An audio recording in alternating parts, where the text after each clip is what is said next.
O meu convidado é o Brasil que dá certo. Ele saiu do Campo Limpo, na periferia de São Paulo, e hoje seus murais estão espalhados por mais de 17 países. Ele é um homem do mundo, tem um traço único. Uns gostam dele, outros nem tanto. Já dizia Nelson Rodrigues, toda unanimidade é burra. Afinal, grafite é pichação ou é arte? Ele embeleza ou suja a cidade e os muros? Ping Pong com Eduardo Cobra já está no ar.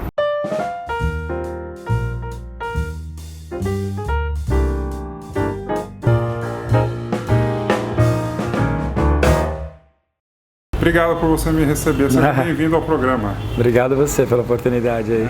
Onde nós estamos gravando aqui? Aqui é o meu ateliê. Sim. Na realidade é onde eu guardo meus materiais, organizo minhas viagens e tudo mais, preparo as minhas coisas. Então é um espaço que é fechado, né? Aqui a gente praticamente não recebe ninguém e tal. É mais para organização, porque meu trabalho, afinal de contas, tá nas ruas. Tá nas ruas. Mas aqui eu faço as experiências. Todos os murais que eu faço nas ruas, sim, primeiro eu faço esses testes aqui. Antes de você chegar nesse estudo, qual que é o processo anterior a isso? Bom, o meu trabalho, ele é dividido em, vamos supor, algumas caixinhas, assim, sim, que muitas vezes ele começa no bloco de notas do meu telefone. Então, de repente, eu estou visitando um local, estou visitando vejo alguma notícia, me deparo com alguma situação e eu tenho uma ideia. Tem períodos em que eu faço, sei lá, 10 anotações num dia.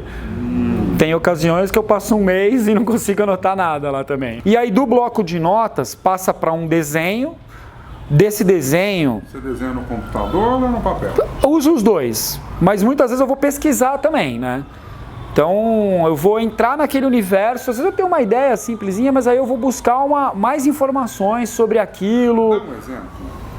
Ou desse mesmo, por exemplo, do Jesus Cristo que está atrás de você. Como é que começou essa história, se é que você lembra? Primeiro que eu queria fazer alguma coisa sobre o Brasil. No Japão. No Japão. Eu queria levar alguma coisa daqui para lá. E aí o que todos lá conhecem é a Bossa Nova. Todos conhecem a Bossa Nova, é incrível. Apaixonado, né? É incrível, você tá em qualquer área lá, tá tocando João Gilberto, tá toda hora, Tom Jobim, toda hora você... Eu adoro também. Toda hora você tá nesse universo. E aí, a partir dessa informação, eu comecei a buscar tudo relacionado às informações do Cristo, né? E aí eu fiz uma conexão nesse mural junto com a calçada. Com a famosa calçada e tal. Mas antes disso eu fiz mais de 40 pequenos desenhos. Tem isso também. Às vezes eu acordo de manhã e falo, pô, tive essa ideia, vou colocar em prática. Acontece. Mas não é sempre não. Muitas vezes é através mesmo de pesquisa, de dedicação, de envolvimento com a história e tal. Cobra, prefeito João Dória apagou os grafites na 23 de maio e pintou de cinza. O que você acha da guerra do spray que ele provocou? Acredito que teria que chamar todos os arquitetos, urbanistas, paisagistas, pichadores, grafiteiros, muralistas, todos, e compreender o porquê cada um está pintando na rua, o que motiva cada um, o porquê que essa pessoa fez esse trabalho aqui ou ali, como foram as condições, se eles tiveram autorização ou não. Eu só sei que da forma que foi colocado e da forma que foi feito, eu acredito que poderia ser bem diferente. A arte de rua já é parte da história da cidade de São Paulo. Se não fosse, se os moradores não fossem favoráveis, a gente não teria essa polêmica. O que ocorreu naquele episódio que ele falou o teu nome, te chamou de curador, depois você falou, não sou curador, nem fui consultado. Enfim, ele acabou, acho que, te envolvendo numa história, talvez até sem consultá-lo, não sei. O que ocorreu de fato? Bom, sobre o João Dória... Você se sentiu usado? Eu prefiro pensar e acreditar que não. Talvez ele tem ali por uma força de expressão e tudo mais, colocado dessa maneira.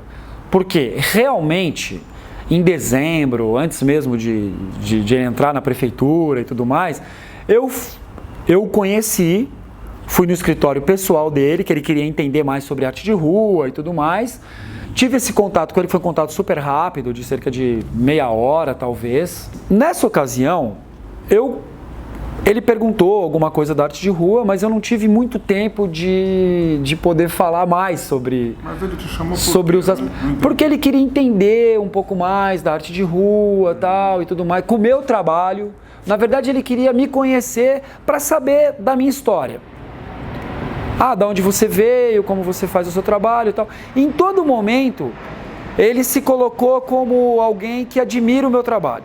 Passou alguns dias depois desse encontro e ele anunciou essa questão. Você era um curador. Do qual eu realmente não estava envolvido com isso. Nem foi consultado para isso. E não sabia realmente o que era, não tinha muita noção do que era.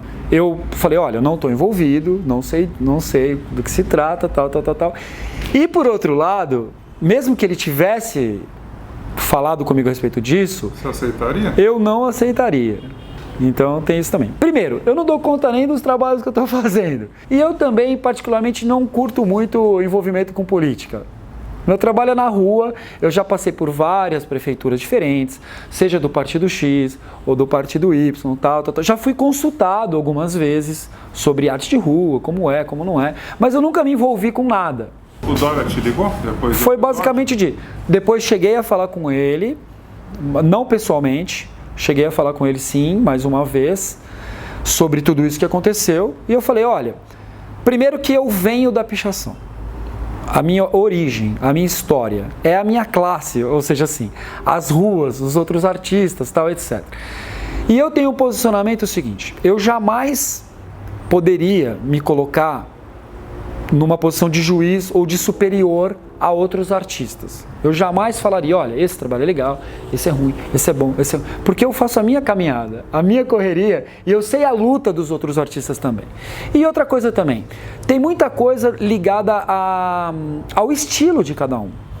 Dentro de uma galeria é assim, tem um artista que tem uma estética abstrata, tem outro que faz... E na rua é a mesma coisa de uma galeria ou de um museu.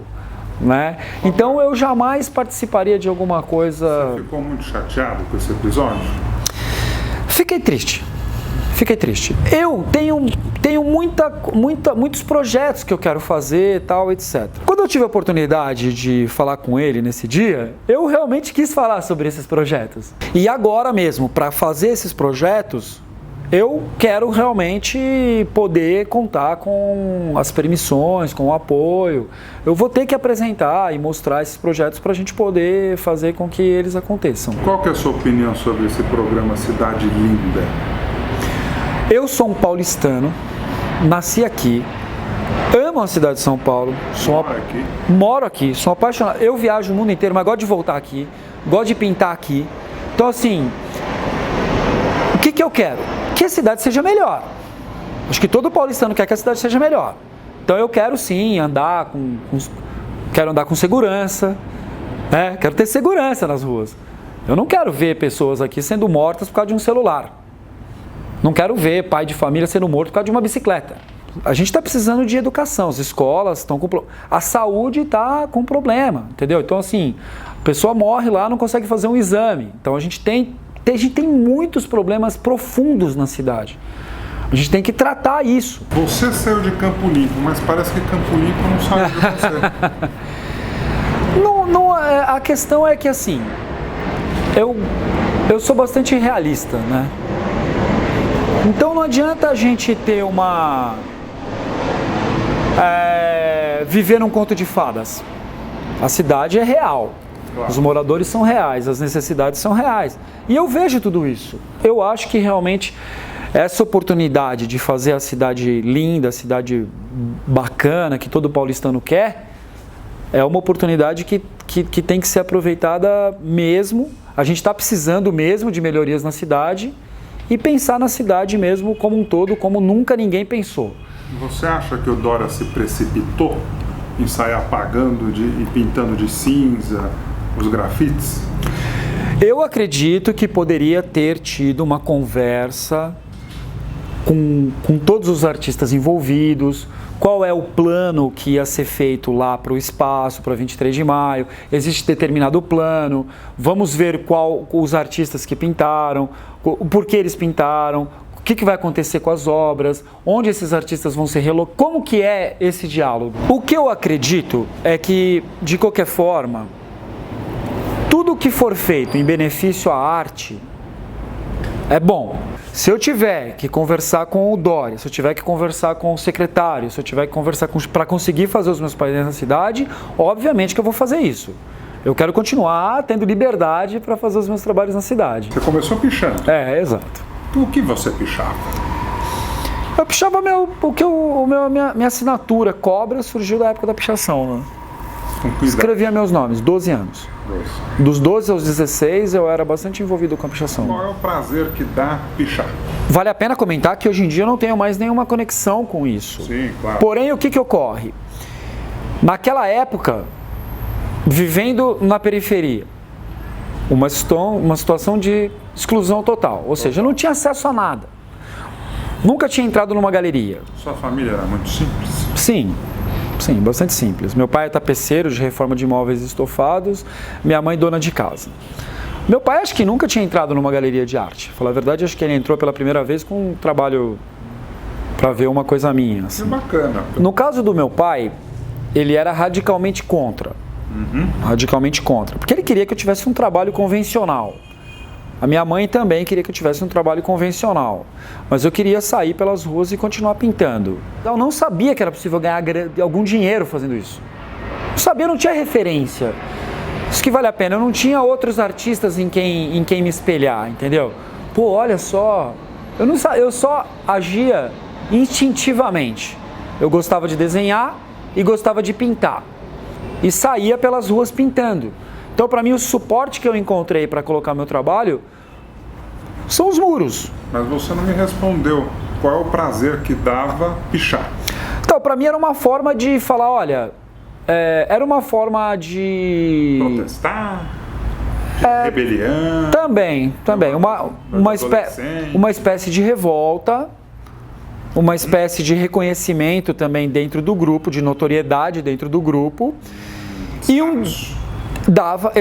dava pela questão do quê? Do desafio.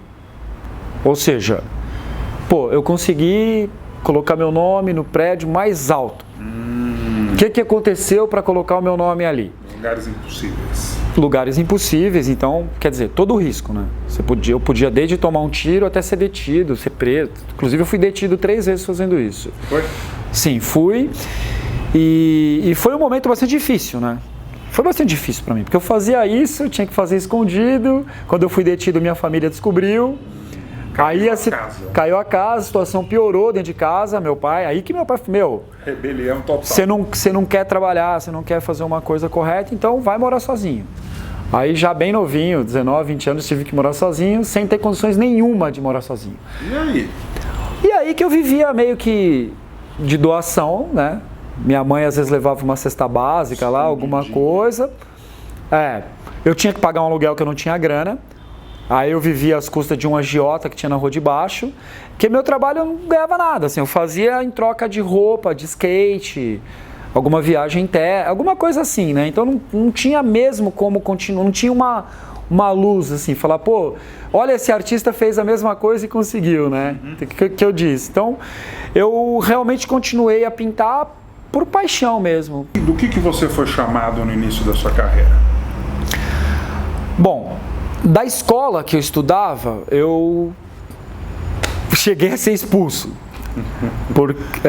Inclusive, recebi recentemente da diretoria umas advertências. Eles têm um livro lá, né? Eu nem sabia. Guardam tudo. E me entregaram como presente de quando eu estava na 5ª série. Achei bastante interessante. Então, a minha família era contra. Óbvio, né? Porque também eu não era um cara muito certo, assim, vamos dizer, né? Avança um pouco mais. Eu só andava com uma galera envolvida com crime, uma galera envolvida com droga. Por exemplo? Que tipo de crime, que tipo de droga? Todo tipo. Eu tinha amigos que, por exemplo, roubavam carros, faziam todo tipo de assalto. Naquela época que eu morava no Campo Limpo, né? Eram meus amigos e também eram envolvidos com pichação. E também eram envolvidos com grafite. Porém, o que acontece? Eu andava junto, mas eu era aquele falso malandro, vamos dizer. Concordava muito com o que estava acontecendo? Não, eu gostava só do lado da arte.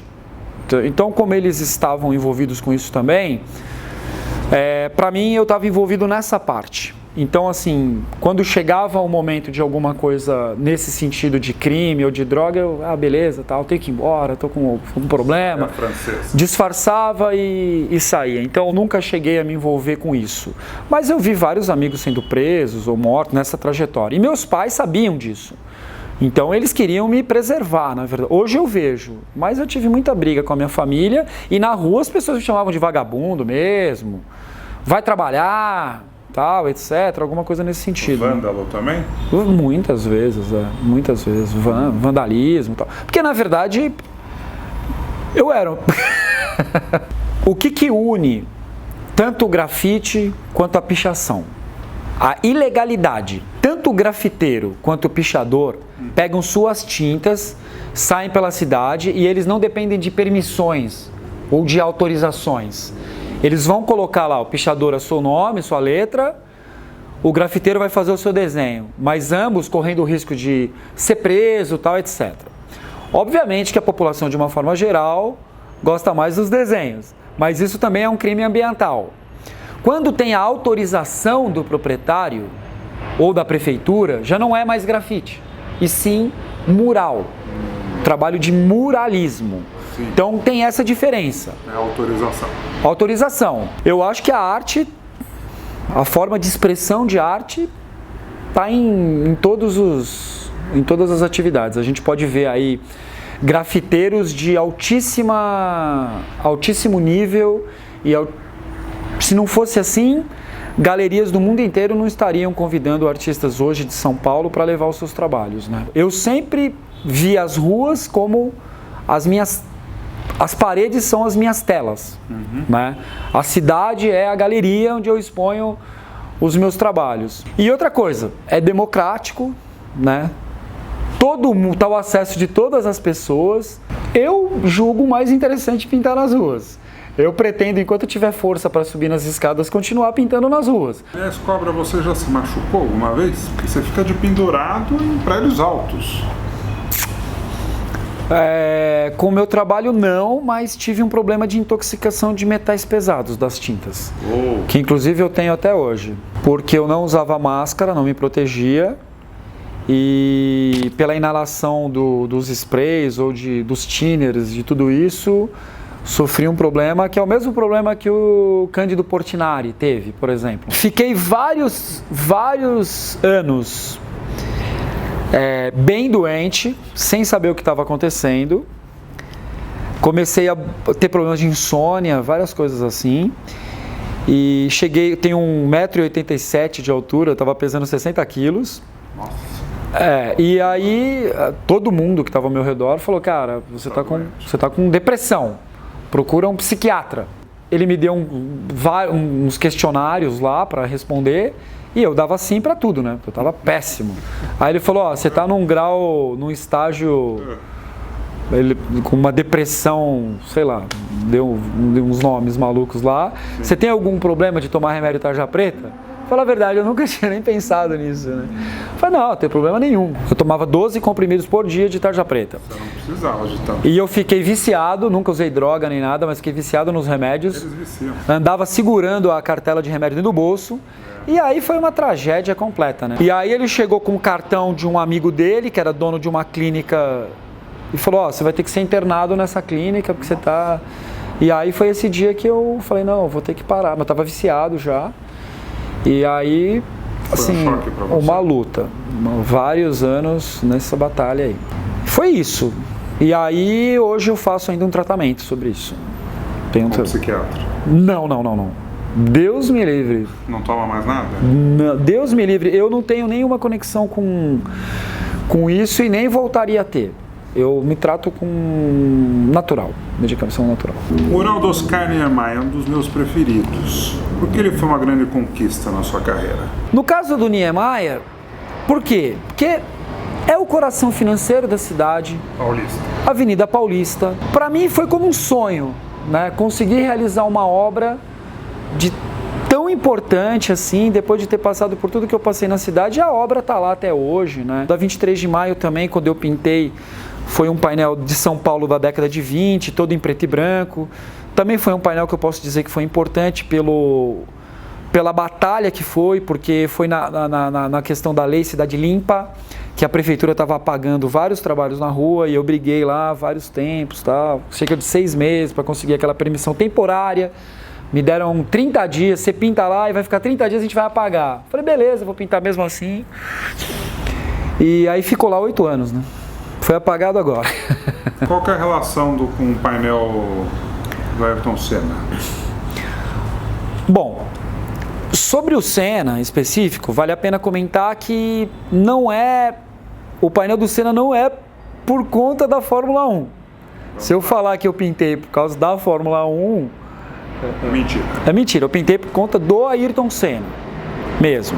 Porque o Ayrton Senna é uma figura que eu sempre admirei pela sua conduta, pela sua humildade, pela sua postura, pela sua fé em Deus. Tudo isso assim, me despertou para muita coisa, né? Então, se eu tenho alguém que eu admiro, um ídolo no esporte, é o Ayrton Senna, que eu cheguei a fazer mais de 10 muros já sobre o Ayrton Senna. Então, esse painel foi com o consentimento da família e tudo mais. Inclusive, foi algo assim, bem significativo para mim. Cobra, quem que você não pintaria no mural? Tem várias. Vamos lá. Eu já fui convidado, por exemplo, por vários políticos importantes. Importantíssimos. Com bastante dinheiro. Com muita... Eu, aliás, sou convidado por muitas celebridades que gostariam de ter suas imagens retratadas em prédios ou retratadas. Eu sou convidado a todo tempo para fazer isso. E? Poderia estar muito rico. Eu vou refazer a pergunta. Mas não faz sentido. Tipo, é o que eu estou dizendo. Se fizer um sentido, pode até ser uma celebridade, mas tem que fazer um sentido histórico, tem que fazer um sentido. Se não fizer sentido, eu fujo. Você faria um painel do Lula? Não faria. Por quê? Não faria nem dele, nem de outro político. Porque eu não sou relacionado com esse tipo de... Não é sua praia. Não é minha praia, não teria nenhum fundamento no meu trabalho, mas faria um, assim como eu fiz do Nelson Mandela.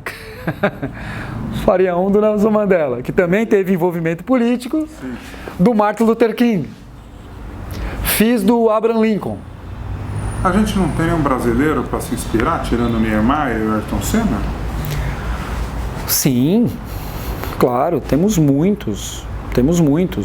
Tem várias situações e várias causas dos quais nós temos brasileiros empenhados aí. Por exemplo, Ariano Suassuna, Chico Buarque, Carlos Drummond de Andrade. Pintaria, sim, um painel com João Gilberto. Cobra, o que faz de você um artista de rua diferente dos outros? Qual que é a sua verdade? Bom, primeiro que eu não me julgo melhor que ninguém, não acho o meu trabalho superior a ninguém, né? Jamais poderia me colocar numa situação dessa. As ruas possuem um código de ética. Eu jamais vou apagar o trabalho de alguém para colocar o meu por cima, seja uma pichação, seja um grafite de um iniciante, seja lá o que for, eu jamais vou fazer isso. Então, assim, eu acho que todo mundo que está nas ruas tem a sua história, tem o porquê ele está fazendo aquilo, né? Que eu não sei qual é a verdade de cada um. A minha verdade é essa, que eu faço o que eu faço por amor, faço porque gosto, vou continuar fazendo até o último dia da minha vida, quer as pessoas gostem ou não, né? Que é a única coisa que eu sei fazer, e eu sigo me dedicando a isso. E para mim eu sei que eu tenho que trabalhar. A gente pode dizer, além que você trabalha bastante. Trabalho muito, é. Você está organizando o primeiro festival em 3D do Brasil. Sim. Quero saber todos os detalhes. Eu sou precursor e pioneiro desse tipo de técnica, né, de anamorfismo e tal.